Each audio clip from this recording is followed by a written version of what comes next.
เศษท่อมาเฮ็ดเอาครับเป็นจังไดเป็นตาดีบ่หัว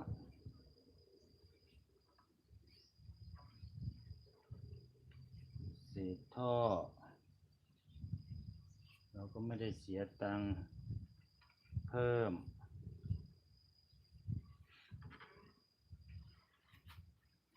มันก็จะเป็นประมาณนี้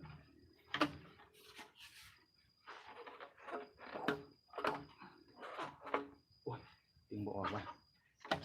บ่แห้งแล้วบ่